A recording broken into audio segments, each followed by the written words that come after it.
Bonjour à tous et bienvenue sur notre chaîne Le Temps d'un café. Aujourd'hui, nous allons toucher du doigt un thème de questions internationales, notamment à travers la citation de Paul Morand « Avoir des ennemis n'est pas un luxe, c'est une nécessité ».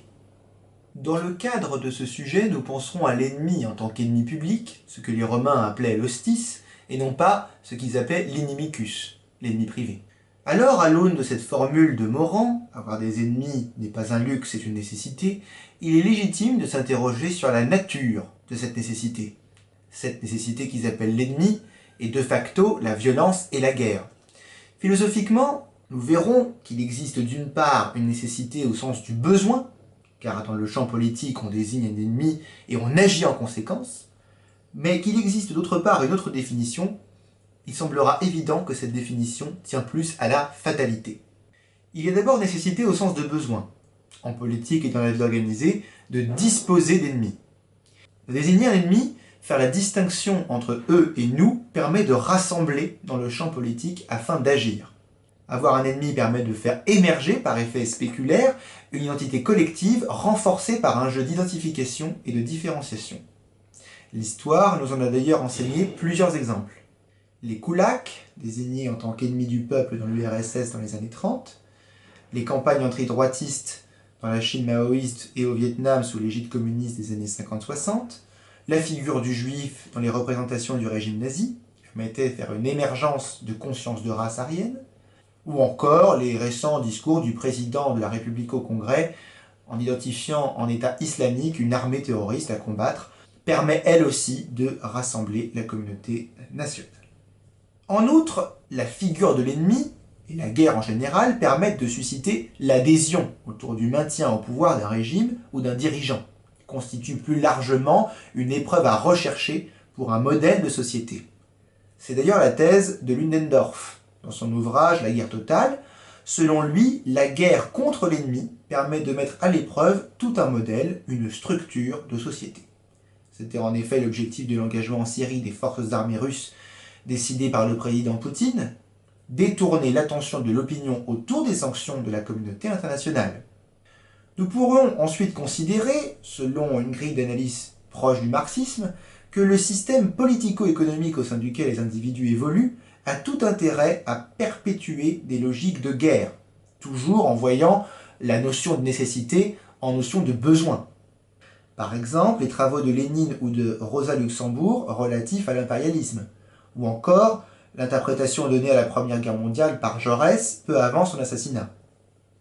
De plus, l'ennemi et la perspective de la guerre permettent de maintenir des pans entiers du système d'économie de marché, notamment son complexe militaro-industriel et donc ses appareils répressifs.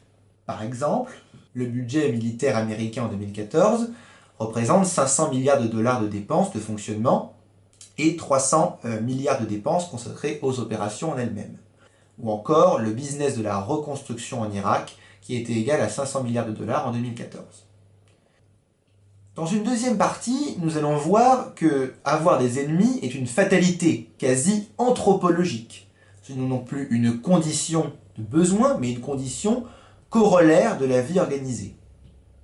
D'abord, le politique se définit par l'ennemi, par le regroupement entre amis et ennemis dans le cadre d'un conflit potentiel. Comme nous l'enseigne Carl Schmitt dans sa notion de politique, la politique apparaît avec la potentialité du conflit. Le politique semble par essence reposer dans l'existence d'un ennemi. C'est également la thèse de René Grousset dans son Histoire universelle, qui nous apprend que la guerre est un vecteur des débuts de la mémoire et de l'écriture. Enfin, nous pourrions même considérer que la figure de l'ennemi et la perspective de la guerre contre celui-ci sont à la racine de toute vie collective, d'où la fatalité. Nous pourrions par exemple considérer avec Foucault, à l'aune de son cours « Il faut défendre la société » et son ouvrage « Surveiller et punir », qu'il y a nécessité au sens de fatalité pour l'État post-révolutionnaire d'avoir des ennemis. En effet, en tant que structure téléologique, il se doit de soumettre la société, de détruire l'ennemi, de soumettre la vie collective à des logiques de guerre afin d'instaurer un ordre nouveau. Girard, quant à lui, nous fait voir que la violence est une nécessité anthropologique provoquée par ces traits fondamentaux de la psyché humaine que sont le désir et la violence mimétique. Les hommes se haïssent parce qu'ils s'imitent et la rivalité engendre le mimétisme, qui engendre lui-même la rivalité. C'est une sorte de cercle vicieux. Ainsi donc, les hommes, seuls ou en groupe, auront toujours des ennemis. On pourrait penser d'ailleurs avec Foucault, à l'inverse de Clausewitz, que la politique est la continuation de la guerre par d'autres moyens. Au commencement, il y avait non pas la paix, mais bien l'ennemi et la guerre, comme l'illustre la fiction de l'état de nature hobbesien. Pour conclure, dans le dernier livre du Paradis perdu de Milton, l'archange Michel emmena Adam voir les futurs des hommes que la transgression avait entraînés, et la première chose qu'il y vit fut la guerre.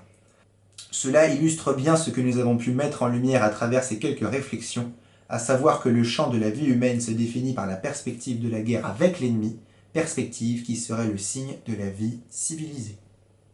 Merci d'avoir suivi cette vidéo. Je vous mets dans son descriptif 2 articles, comme d'habitude, de référence pour revenir sur la notion d'ennemi, sur la notion de paix et de guerre, et nous nous retrouverons bientôt pour une prochaine.